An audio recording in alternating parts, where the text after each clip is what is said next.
The fight for survival. The fight for survival. The fight for survival.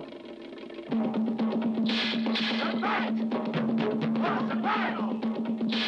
The fight for survival. The fight for survival.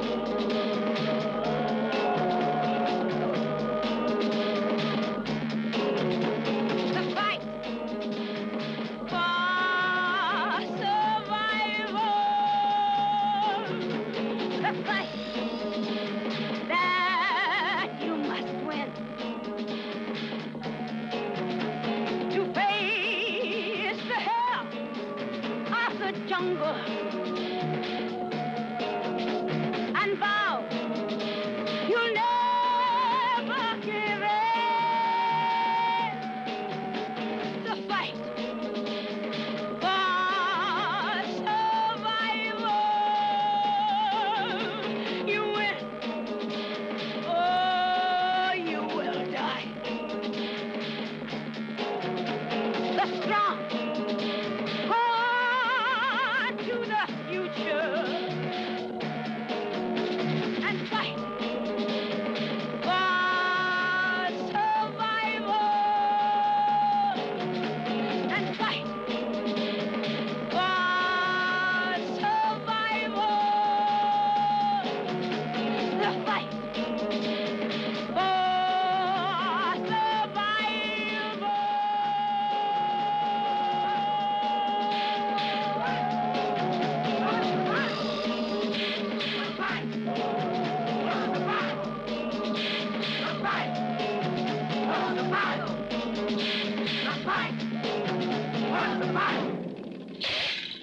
The fight for survival. The fight for survival. The fight for survival.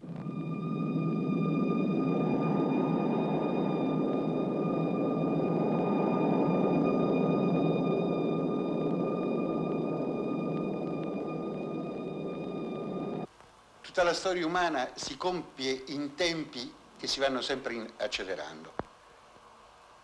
Le prime scoperte, abbiamo visto, sono state durissime da fare, lentissime, i travagli sono stati profondi, poi l'uomo ha scoperto e quando ha avuto nelle sue mani i nuclei, i primi semi di questo sapere si è sviluppato con una rapidità formidabile. A partire dalla metà del XV secolo, l'industria mineraria, con l'aumento della richiesta, subisce grande sviluppo. Si comincia a ricercare i minerali a profondità sempre maggiori. La ricerca si sviluppa anche in estensione, con il grande contributo che recano le miniere del Messico, del Perù e dell'Africa. L'utilizzazione del coke negli altiforni, iniziata nel 1713, influisce sulla ricerca mineraria del carbone. Nelle due regioni inglesi del Northumberland e del Durham ci sono 14 miniere nel 1753, che divengono 40 ai primi dell'Ottocento e ben 130 nel 1843.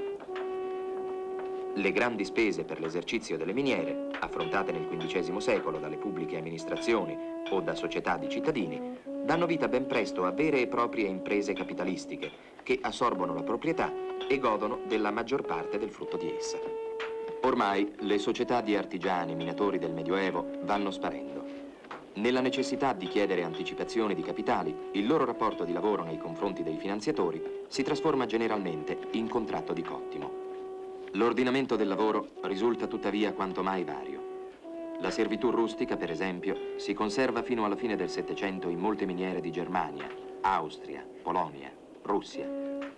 In altri casi si diffonde il lavoro obbligatorio. Lo sfruttamento del lavoro infantile diventa una tragica consuetudine.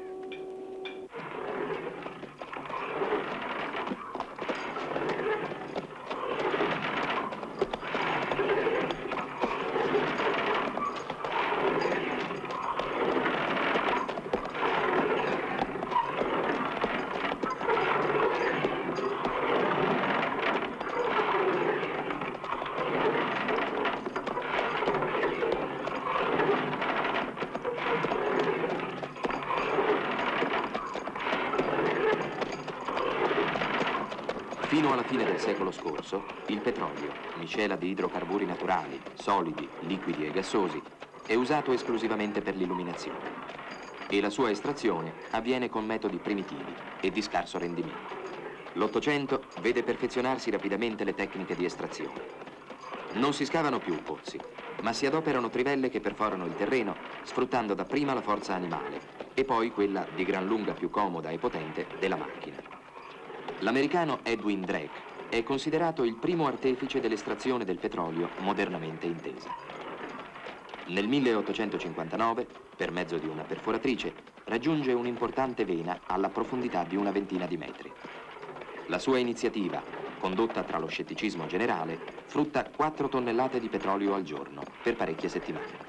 Definito il sangue del XX secolo, il petrolio era invece noto fin dall'antichità più remota. Aveva nomi diversi: olio di roccia, balsamo di terra, bitume, malta, asfalto, carabe, brea, e veniva usato come materia cementante nella costruzione di edifici e di imbarcazioni. In Egitto fu usato insieme con altri innumerevoli prodotti nel laborioso processo di mummificazione delle spoglie dei faraoni e dei reali dignitari. Ebbe grande considerazione come medicamento e fu utilizzato per bruciare le vittime sacrali.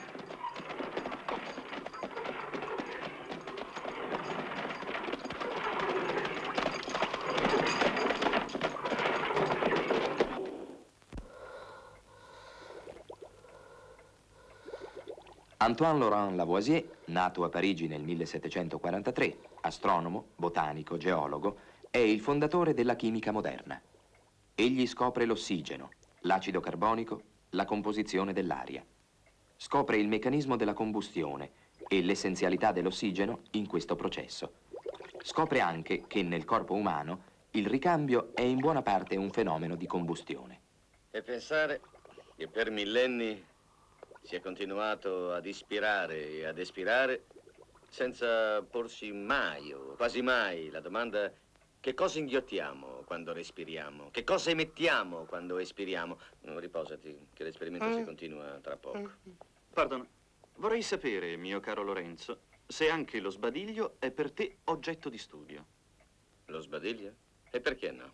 Allora? Soltanto vedi, mio caro, che nel mio mestiere di sbadigli ne rimangono ben pochi, perché la noia se l'è inghiottita questo tubo qui. Sì, ha fatto tutto il percorso. Si è depositata, bruciata e per finire annegata nell'acqua della bacinella. E se ne rimanesse ancora un po', non ho che da ribaltare la campana e se ne torna indietro, quieta quieta, dentro alla tua bocca, e va a cercarsi riparo nel palmo ben educato della tua mano.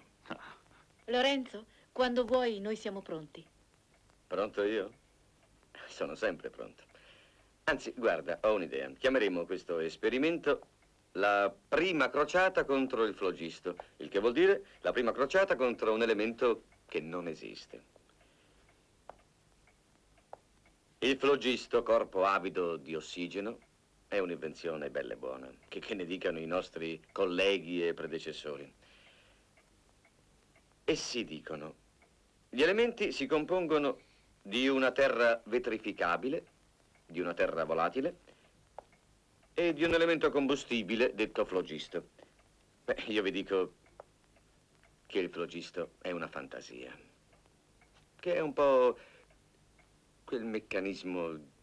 È la natura dei gas che si compongono. E i fenomeni che questi, bravo, provocano in noi.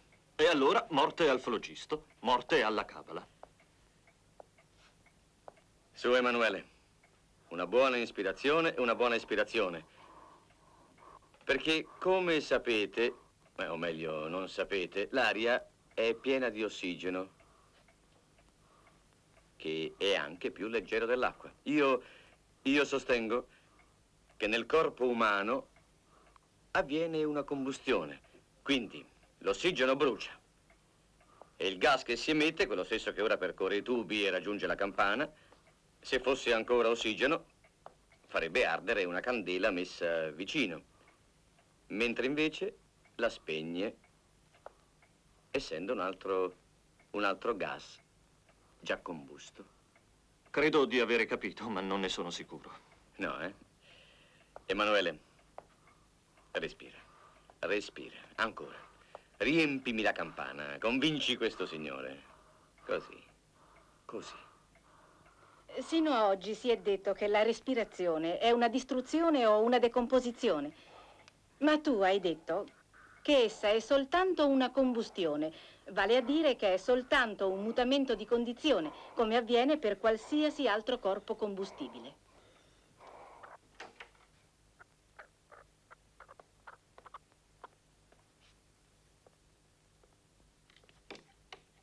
Le osservazioni su quella forza misteriosa, conosciuta fin dai tempi antichi con il nome di elettricità, destano ammirata curiosità. Queste stupefacenti esperienze si compiono piuttosto che nei laboratori, nei salotti eleganti dell'epoca. Un grande divulgatore delle nuove osservazioni ed esperienze è l'abate Nollet, famoso per certi esperimenti spettacolari con l'elettricità.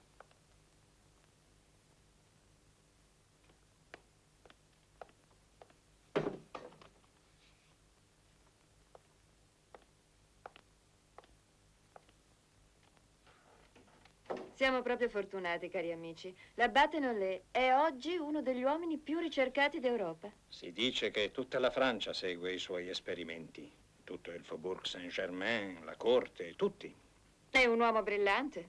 È un uomo di valore, per quello che ne capisco io. Poveri animaletti innocenti. Nonna, è vero che gli faranno il solletico? A chi, gioia mia? Agli animaletti che sono dentro le gabbie. Ma sì, certo. Con il fluido elettrico, pare, gli faranno il solletico. È la gran moda. Persino al cospetto del re di Francia, qualche mese fa a Versailles, nei giardini, davanti a tutta la corte riunita, il nostro abate ha fatto saltare per aria niente poco di meno che 240 solidi moschettieri. Oh, se per questo, anch'io so saltare in aria. Li ha allineati, messi in fila, formando una catena, mettendo poi alle due estremità 2 bottiglie di Leida che generassero fluido elettrico. E così, una volta stabilito, ottenuto il contatto, i moschettieri si sono messi a saltare. Lo stesso esperimento si dice che lo abbia fatto con tutto un convento di certosini. Monsieur l'abbé Nollet. Miei cari amici, abbiate pazienza. Sono in ritardo. Ancora un momento che vedo se gli strumenti sono a posto. Tutto è prêt? Oui. Bon, très bien. Ora, il fluido elettrico era un principio noto anche agli antichi. Per esempio, essi conoscevano il potere dell'ambra. Vede? Vedete? Questo è un pezzo d'ambra. Ora, l'ambra ha codesta proprietà. Sfregata su della lana, l'ambra si carica di fluido elettrico e bisogna sfregarla con una certa forza. Ecco, caricata di fluido elettrico è capace di sollevare la paglia, la carta o degli altri corpi semplici. Ora, a partire da questo principio, io ho preparato alcuni esperimenti. Per la buona riuscita di questi esperimenti bisognerà che voi siate così cortesi da aiutarmi. S'il vous plaît, le tabouret ici. Allora, lei, signora, la prego, voglia venire. Anche lei, prego. Come lei vede, questa è una ruota di zolfo. Ora, il mio assistente farà ruotare codesta ruota. La chaîne, s'il vous plaît. La chaîne là-bas. Ma leviamola, per il momento non serve. Ora, il mio assistente farà girare la ruota e lei vi appoggerà le mani lateralmente. Spero proprio che le sue mani non abbiano troppo a soffrire. Così le sue mani, dalla ruotazione, si caricheranno di fluido elettrico. Lei voglia venire, per cortesia. Si segga così. Benissimo, segga così. Ecco, bravo. Ah, no, sollevi il piede da terra, per cortesia. Perché lei deve essere, su questo tavolo di legno, completamente, perfettamente isolato, come se lei fosse appeso al soffitto con dei nastri di seta. Ecco.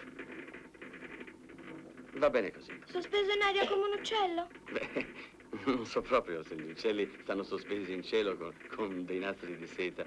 Però, diciamo così, il signore sta sul tavolo come un uccello appollaiato sul ramo di un albero. Il legno del tavolo e il legno dell'albero fungono da isolanti. Ora, lei signora, mi scusi ancora, ha caricato la mano sufficientemente di fluido elettrico e la tenda al signore. Ecco, benissimo, anche lei tenda la mano alla signora. Ancora, fino a toccarsi. Sì. Ora lei con la mano passi sopra quel mucchietto di paglia. Benissimo. È la sua mano caricata di fluido elettrico che fa muovere la paglia, come potete vedere. Questo per il primo esperimento. Signora, lei ha finito, può accomodarsi. La ringrazio, è stata molto cortese. Ecco, adesso procediamo al secondo esperimento. La chaîne, s'il vous plaît. Très bien. E la baguette. Bene. Lei con in mano codesta bacchetta andrà a toccare quegli animali che stanno dentro a quelle piccole gabbie, così. Grazie. Nel frattempo il mio assistente sta facendo passare il fluido elettrico fin dentro le gabbiette. Ora, lei li tocchi e vedrà che gli animali riceveranno una violenta scossa. Ecco, così. Bravo. Come vedete, anche il secondo esperimento è riuscito. Mi dia pure. Grazie. Ebbene, spero che i miei esperimenti non vi abbiano lasciato troppo delusi. Vedete, su di me si dicono tante cose, in bene e in male. Gli scienziati dicono che sono uomo di mondo, gli uomini di mondo dicono che sono uno scienziato e in tutta sincerità vi dico che io sono un po' come questa bacchetta. Sì, il mio compito è di trasmettere la scienza da quelli che la studiano a voi di tutti i salotti d'Europa. Perché voi siete per nascita e per educazione i più atti a ricevere le novità della scienza e non soltanto a riceverle, ma anche a diffonderle. Spero, mi auguro che questi stessi esperimenti siano rifatti in altri salotti, altre volte. E magari anche fuori dell'ambito dei salotti, affinché un giorno, chissà, si possa finalmente instaurare un dialogo intelligente.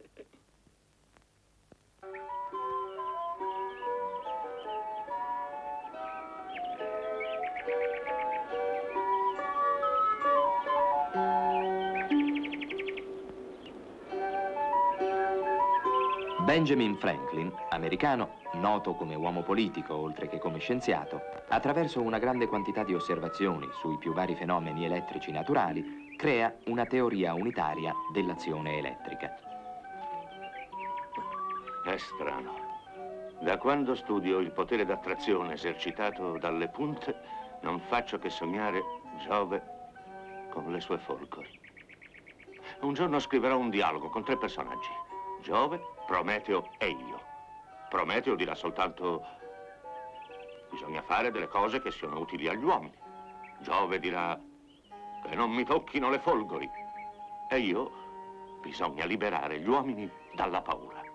È come nei miei sogni. Giove non ha più che la metà delle sue folgori in mano.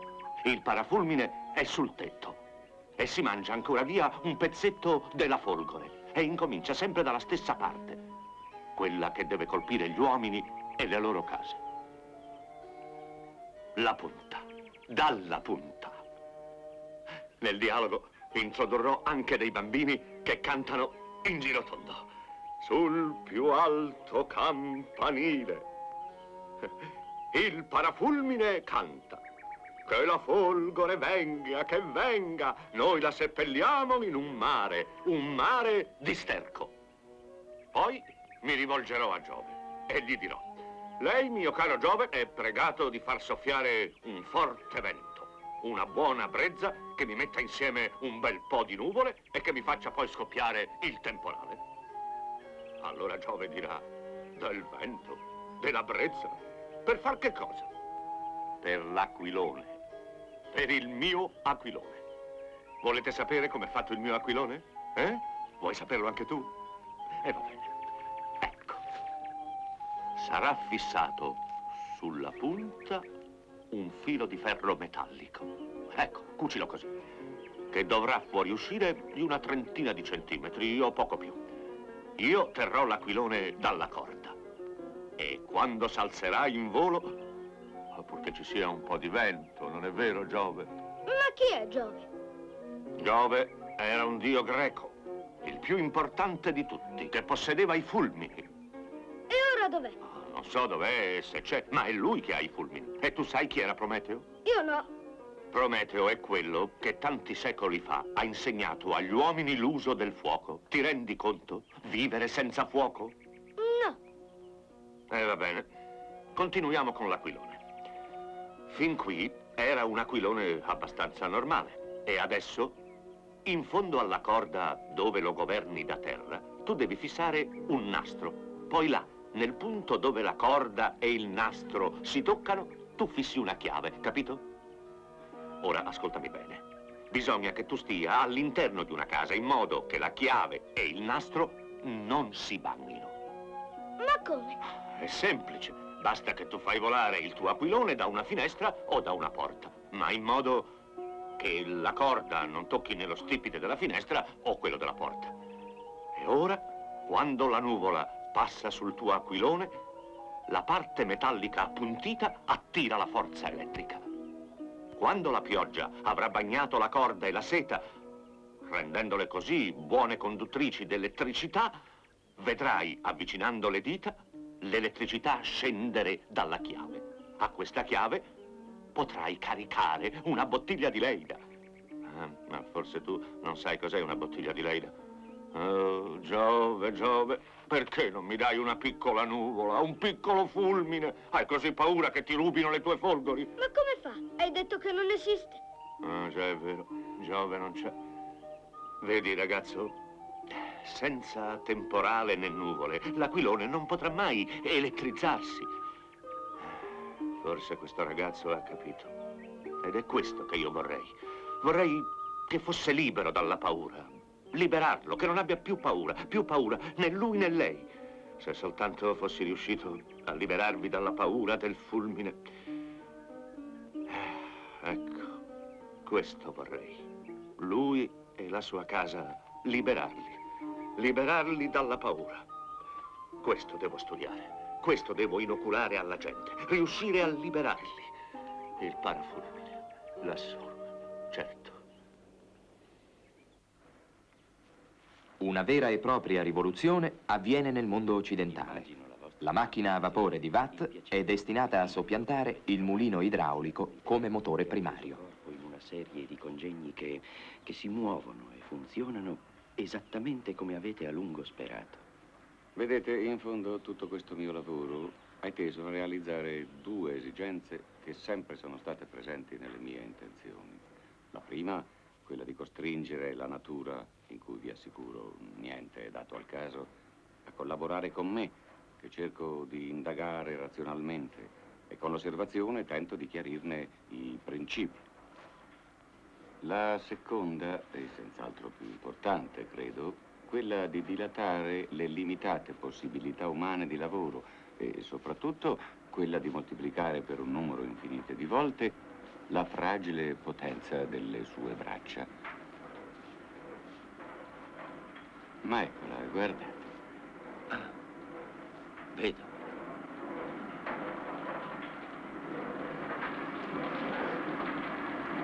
Venite, vi prego.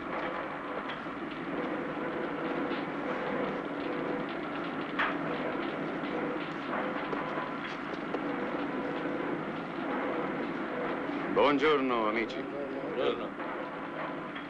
Buongiorno. Vedete? L'acqua contenuta in questo recipiente viene riscaldata per mezzo di un forno posto sotto di essa.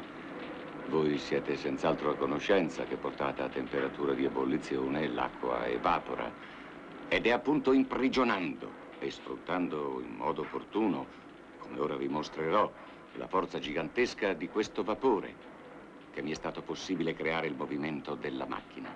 Diretto, infatti, attraverso le tubazioni che vedete, in una camera qui posta, il vapore stabilisce una forte pressione su un pistone in essa contenuto. In seguito alla forte pressione, il pistone si abbassa, trascinando con sé un sistema di leve che fanno capo alla parte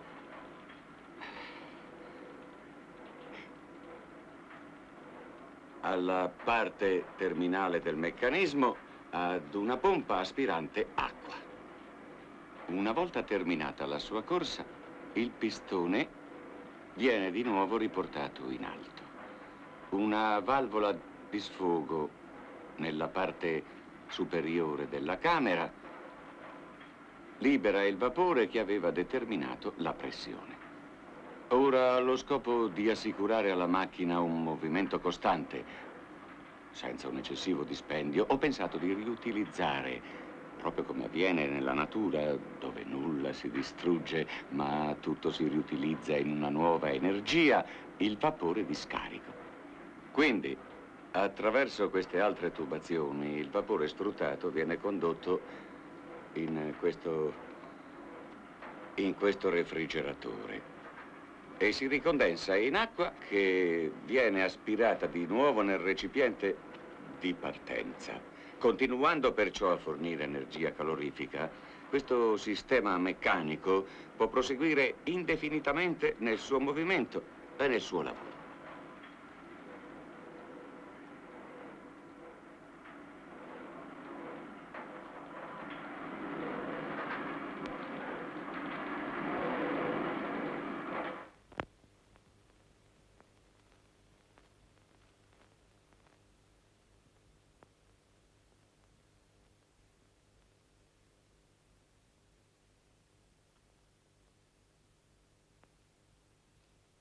Verso la fine del XVIII secolo, un anatomista di Bologna, Luigi Galvani, compiendo alcune interessanti osservazioni sul corpo di rane scuoiate, crede di scoprire l'esistenza di una elettricità animale. I suoi esperimenti danno inizio agli studi sull'elettricità a bassa tensione, che, proseguiti e perfezionati da Alessandro Volta, aprono un'era nuova nel campo delle applicazioni di questa forza.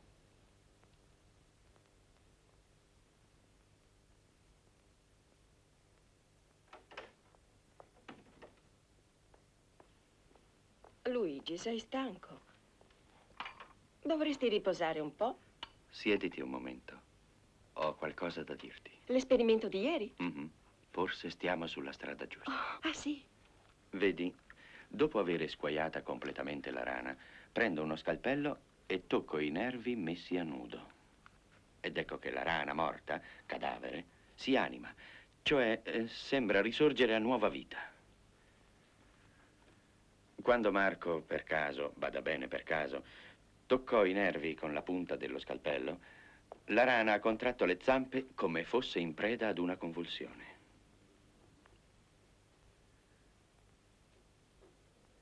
E qui accade la stessa cosa.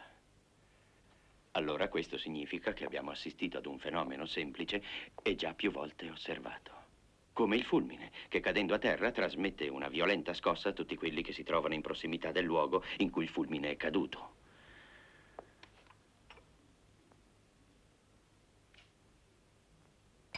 Questa potrebbe essere una spiegazione, però c'è qualcos'altro che mi sfugge.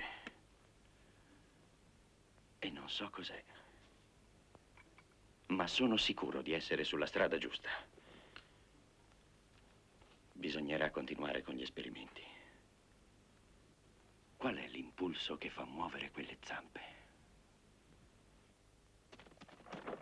Galvani aveva osservato che il contatto fra metalli e tessuti animali provocava delle contrazioni muscolari che egli diceva di natura elettrica. Alessandro Volta dimostra che questo effetto è dovuto alla produzione di elettricità che trae origine dal contatto di due metalli diversi immersi in un corpo umido. Questa constatazione lo porta nel 1800 alla creazione della ben nota pila, primo espediente per accumulare elettricità. Prego, passaporti. Arturo! Arturo! Alessandro Volta viaggia per recarsi in Francia all'Accademia delle Scienze di Parigi. Il professor Volta? Lei mi conosce? Come si fa a non conoscere l'inventore dell'eudiometro, lo scopritore dell'aria infiammabile, l'inventore della pila? Ah, già, la pila. Ma lei cosa ne sa della pila? Per sentito dire. Abbia la bontà di farmi scendere il bagaglio mentre io faccio 4 chiacchiere con questo ragazzo. Sa, non tutto il merito è mio, la base degli studi adesso era scoperta. Sì, quello lì.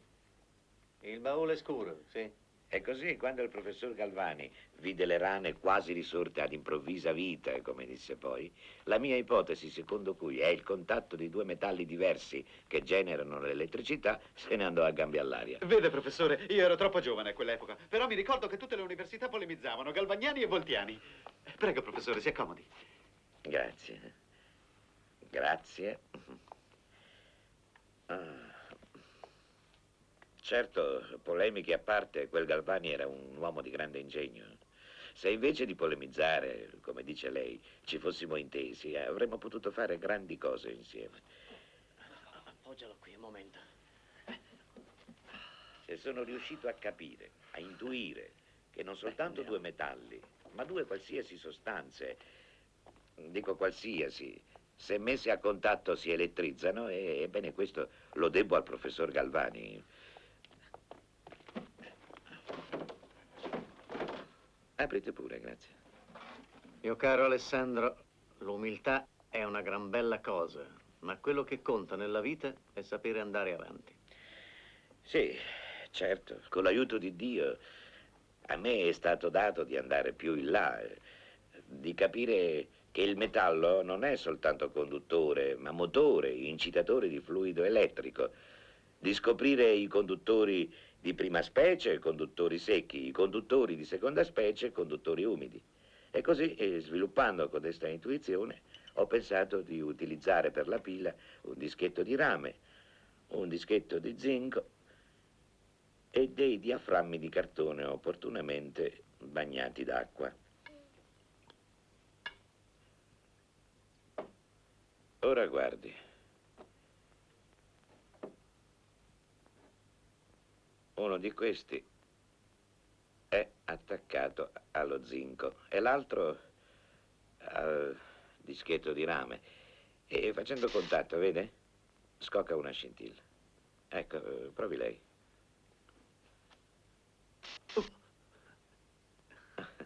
E questa specie di giocattolo di cui lei forse ha sentito parlare e chiamare pila, nata in tempi nuovi, in tempi di grandi rivolgimenti politici, prelude forse a ben più importanti scoperte, chissà. È meraviglioso, professore. Mi stia bene. E se le capita di passare per Como o per Pavia, mi venga a trovare. Ripiglieremo il discorso che abbiamo interrotto. E complimenti per la sua cultura scientifica. Grazie. E buon viaggio. Grazie.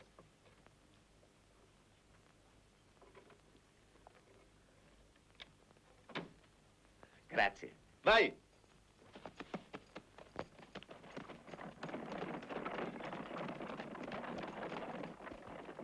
Nonostante i precedenti tentativi del francese Cugnot, il quale nel 1770 costruì un triciclo a vapore finito contro un muro durante il collaudo, la prima macchina, che può considerarsi legittima antenata delle moderne locomotive, è costruita in Inghilterra, nel 1829 da George Stephenson. Ho accettato con grande onore ed emozione l'incarico di presentarvi questa nuova macchina, che sono sicuro accrescerà nel mondo il prestigio e la gloria dell'Inghilterra. Questa macchina, signori, è stata battezzata dal suo inventore, il signor Stephenson, con il nome di locomotiva. La parola stessa ci dice che essa è un veicolo autonomo, cioè con capacità proprie di movimento. Si è già sentito parlare di consimili invenzioni, ma lascerò tutti di sasso dicendo che non solo essa per muoversi non ha bisogno di cavalli, ma può trascinare con sé un peso molte volte superiore a quello già ingente da essa costituito. Venite, signore e signori, venite ad ammirare da vicino questa nuova creazione del genio umano. Salga, signora. Salga accanto a me. Vuole accomodarsi? No, grazie. Come vede, è il carbone l'unico alimento per questo enorme stomaco di fuoco che è la caldaia. Sarà proprio lui a trasmettere alle zampe della locomotiva un'energia ed una forza di cui non si è visto l'eguale. E appunto allo scopo di dimostrarvi che le mie parole non sono vane ciance, ho organizzato qui appositamente per voi un semplice esperimento. Coraggio, uomini! Alle funi!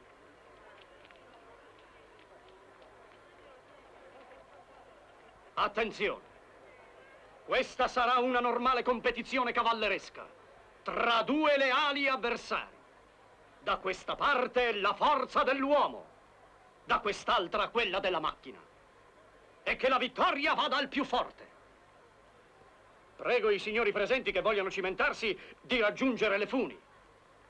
Su, su, abbandonate gli indugi e venite tra noi. Prego, signori, prendete posto. Anch'io, con il cuore trepidante, parteciperò al duello. Diamo inizio alla gara. Grazie, signori. Siete pronti?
Montate su rotaie di ghisa e capaci di trascinare pesi notevolissimi, le locomotive conoscono ben presto un rapido sviluppo. In pochi decenni si delinea, soprattutto in Inghilterra, una vera e propria rete ferroviaria. Contemporaneamente alle ferrovie si sviluppa anche il telegrafo. Rimane però un apparecchio pressoché sconosciuto fino al 1845, anno in cui accade un episodio che gli dà un'enorme notorietà. Svelti, svelti, sta arrivando il treno.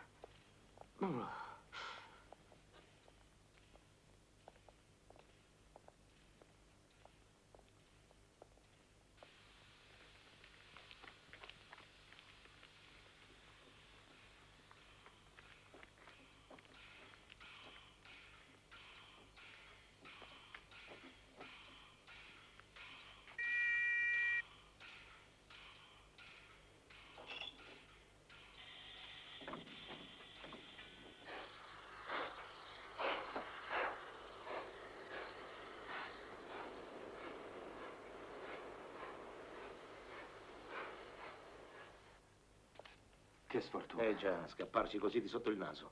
Che cosa è successo? Avete visto un uomo con fare sospetto, un mantello scuro e un cappello marrone a larghe tese? Sì, certo. Te lo dicevo io, Sam, che quell'uomo aveva qualcosa di strano. Ma cosa ha fatto? Ha ucciso una donna. È terribile. Avevamo immaginato che avrebbe cercato di prendere il treno e ora ci è sfuggito. Ma quel treno ferma a Paddington e non va oltre. E allora? Non abbiamo un veicolo più veloce del treno? No, ma abbiamo il telegrafo. Possiamo avvertire la stazione di Paddington e descrivere l'assassino. Così quando scenderà dal treno troverà una bella accoglienza. Presto, telegrafiamo. Sì, certo. Attenzione. Paddington. Qui Slow. Avvertite immediatamente polizia. Scenderà dal treno uomo che ha ucciso. Attenzione. Attenzione. Pericoloso. Connotati. Statura 1,68 m circa. Va a chiamare la polizia.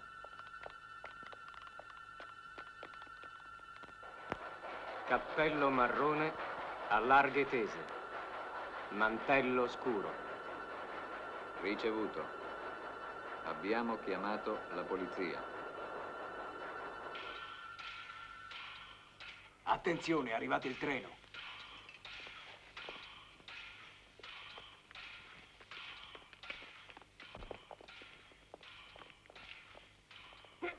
Che cosa volete? Lasciatemi! Lasciatemi! Giù le mani! Lasciatemi! Hanno fatto bene. Ha ucciso una donna, quell'assassino. Ehi, Sam! Che c'è? Sam! Hai visto? Il giornale riporta l'episodio che ci è accaduto ieri. No. Sì, parla a lungo di noi e del telegrafo. E poi, mentre venivo qui, un sacco di gente mi ha fermato per chiedermi spiegazioni e per felicitarsi. Siamo diventati famosi. Fammi vedere. Guarda qui, fammi vedere. in quarta colonna. Ecco, adesso vediamo, Guarda qui. Parlano Hai visto? dettagliatamente del telegrafo e dei signori Cook e Wheatstone. Finalmente. Hanno lavorato tanto a diffondere e perfezionare il loro apparecchio. Era ora che avessero un giusto riconoscimento, no? Però la gente è strana. Fino a ieri nessuno sapeva niente del telegrafo. E oggi, per un piccolo episodio di poca importanza, tutti si sentono toccati, vogliono informarsi, sapere. Scommetto che fra poco tempo vedremo venire qui la gente a frotte per telegrafare, che so, che la zia Elizabeth ha avuto il raffreddore, oppure per augurare il buon Natale ai parenti lontani. E sarà un bene, sì, sì. Io penso che sarà un bene, perché l'Inghilterra sembrerà piccola piccola e tutti si sentiranno più vicini e più sicuri.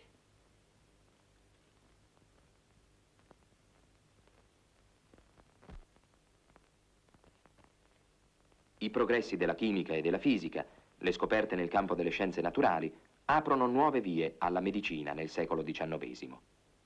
I primi studi di biologia e di patologia cellulare sono un deciso avviamento alla conoscenza degli organismi inferiori. Si afferma la teoria della cellula come elemento dell'organismo animale. Pasteur, nel 1857, dimostra la fondatezza della dottrina dei germi. Buongiorno, professore. Siete già da molto al lavoro? Sì. Credo di essere a buon punto. Dunque, accetterete la sfida? Debbo farlo.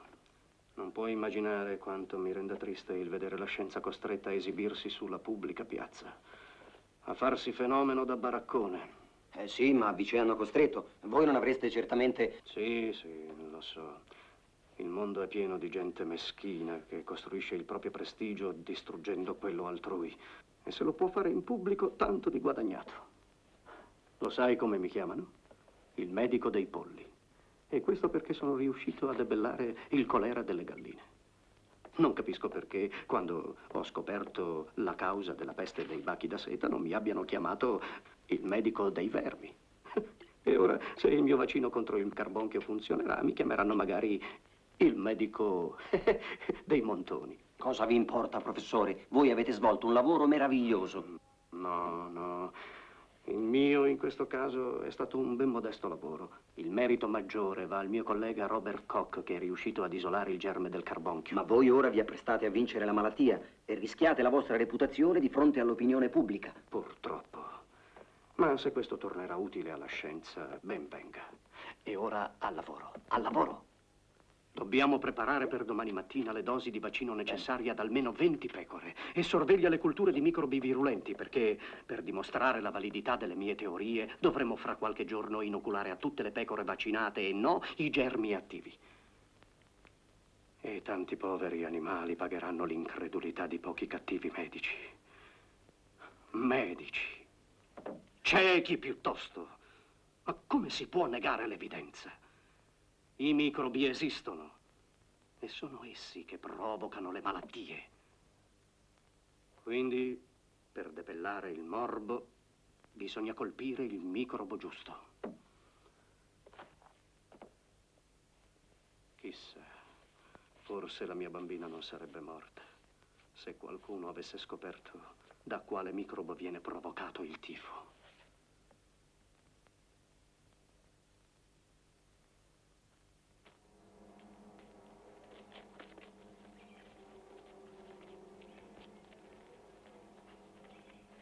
Louis Pasteur, chimico e biologo francese, inizia con le sue grandi scoperte una nuova era nella cura delle malattie infettive. Scopre e sostiene contro tutti i suoi detrattori il metodo della vaccinazione preventiva. Col suo lavoro paziente e coraggioso riesce a vincere la diffidenza dei medici ancora attaccati ai vecchi e inefficaci metodi curativi.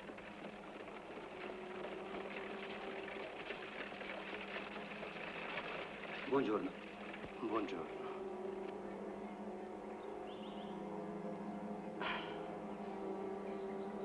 Vi prego di scusare il ritardo. Come sapete, signore e signori, qualche giorno fa abbiamo inoculato ad alcune pecore dei germi innocui di carbonchio. Ieri, sia a queste pecore vaccinate che alle altre del gregge, abbiamo inoculato dei germi attivi. Ora, se i miei calcoli non sono errati, le pecore vaccinate dovrebbero essere rimaste vive. Come dovrebbero? Non siete quindi sicuro di voi stesso? Non ci avrete fatto venire fin qui inutilmente. Siete venuto solo per uccidere le nostre pecore. La pagherete cara. Calma, calma, signori. È inutile gridare tanto adesso. Andiamo a vedere le pecore. Va bene, andiamo a vedere le pecore. Andiamo a vedere le pecore. Andiamo a vedere. Venga, professore.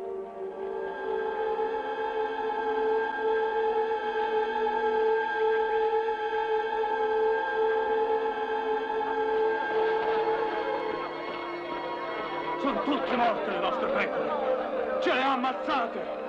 Sono tutte morte. Ti ha presi per il naso. È un delinquente. Vuole propagare l'epidemia. Merita una lezione. Sì, certo, merita proprio una lezione. Largo, largo, fermi. Fermi, sciocchi increduli. Guardate le pecore, non sono morte. Si stanno muovendo. Dormivano. Guardate, le pecore segnate sono tutte vive. È vero. Erano solo addormentate. Guarda, le pecore non vaccinate sono morte. Professore, l'esperimento è riuscito! Evviva Pasteur! Aveva ragione lui, ha salvato le nostre campagne dal flagello! Merita il trionfo! Evviva! Viva Pasteur! Viva Pasteur! Viva! Questa è solo una delle grandi vittorie di Pasteur. Ormai però la sua fama si è affermata. I metodi vengono applicati e perfezionati dai medici di tutto il mondo. Nel 1895 il giovanissimo Guglielmo Marconi scopre il telegrafo senza fili. Guglielmo, non ti accorgi neppure di me? Scusatemi, madre. Ti devi riposare un po'. Sei troppo presa da questi tuoi esperimenti. Oggi non hai neppure fatto colazione. Ma vi ho spiegato che questa è una giornata molto importante per me. Quello che ho fatto finora è nulla. Ma come nulla? Io stessa ho veduto l'apparecchio ricevente muoversi quando tu eccitavi l'apparecchio trasmittente e senza che nessun filo li collegasse. Sì, mamma, ma gli apparecchi erano vicini l'un l'altro. E ben poca cosa. Io voglio sapere se le onde elettriche che io provoco possono superare qualsiasi ostacolo, se possono arrivare a qualsiasi distanza. Pensate a quale meraviglia se si potesse effettivamente trasmettere ogni notizia a distanze incalcolabili. Se una nave in difficoltà in alto mare potesse chiamare soccorso con la stessa semplicità con cui io ora parlo a voi. Se l'etere del nostro mondo potesse vibrare, eccitato da onde diverse, ognuna recante un diverso messaggio. Figlio mio, io sono sicura che se tu puoi vedere tutto questo è perché è possibile. Cara madre, voi siete mossa dall'affetto. Io devo sperimentare ciò che penso sia possibile. Ormai ho migliorato molto il sistema di trasmissione e di ricezione. Vi ricordate quando usavo... Sì, come riflettori delle lastre metalliche sospese nell'aria, di cui aumentavo l'altezza per trasmettere a maggiore distanza. Ora invece uso un filo conduttore tenuto verticalmente. per aumentare l'altezza del radiatore e quindi la portata della trasmissione. Oh, basta, basta. Sai bene che non capisco niente di queste diavolerie. Ma che cosa vuoi fare oggi? Ho intenzione di provare a trasmettere un segnale al di là della nostra collina di Pontecchio. Il buon Magnani mi aiuterà. Ti auguro di riuscire.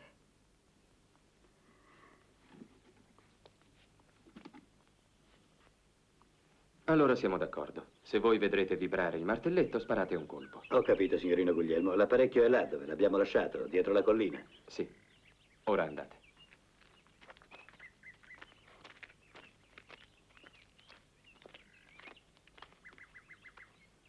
Buongiorno, signora. Buongiorno, signora. Guglielmo, guarda chi c'è. Come va? Buongiorno. Allora, Guglielmo, tutto pronto? Sì, cara madre. Ma vorrei che voi non rimaneste presso di me. Ho una gran paura. Ma come? Guglielmo Marconi ha paura. Sulla testa. Dimostrate a quegli sciocchi che non credono in voi che cosa sapete fare. Sapete, torno ora dall'Università di Bologna e vi porto i saluti del professor Righi. Lui, che è un vero scienziato, vi stima moltissimo. Ringraziatelo da parte mia quando tornate a Bologna. Mi diceva il professore che è rimasto incantato, soprattutto dalla vostra geniale modifica dell'oscillatore per la propagazione delle onde elettriche. Dice che avete superato con un gran balzo le esperienze di Hertz, di Sir Oliver Lodge e anche le sue. Sono veramente confuso. Ma se l'esperimento di oggi fallisce, tutto il mio lavoro sarà stato inutile. Venite, caro amico. So che in questo momento Guglielmo preferisce rimanere solo. No, rimanete, rimanete. Io salirò nella mia soffitta. Ormai Magnani sarà arrivato all'apparecchio ricevente. Accomodatevi, prego. Marconi è sostenuto dalla madre, un'intelligentissima donna irlandese. Gradirete una Per merito suo, Guglielmo trova in Inghilterra i fondi necessari al proseguimento dei suoi esperimenti.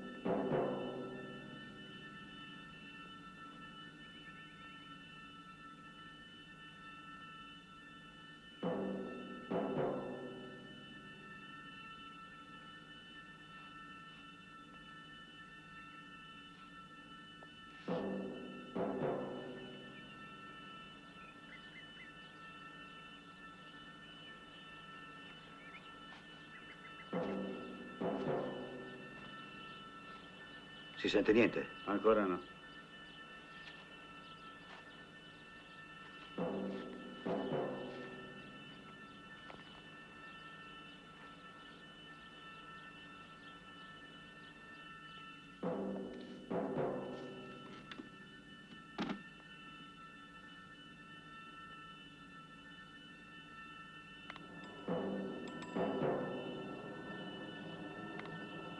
Si è mosso!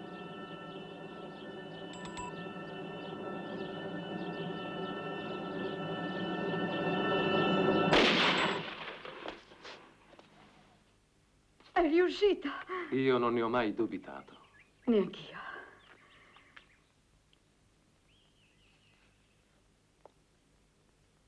Sapete, ho già scritto a Londra ai miei parenti. Mi hanno assicurato che in Inghilterra Guglielmo troverà tutti gli appoggi necessari per proseguire le sue ricerche. Con la possibilità di comunicare da qualsiasi luogo e a qualsiasi distanza, la società umana può fare ancora un balzo avanti sulla via del progresso. The fight for survival! The fight for survival! The fight for survival! The fight for survival! The fight for survival! The fight for survival!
fight! For the Bible!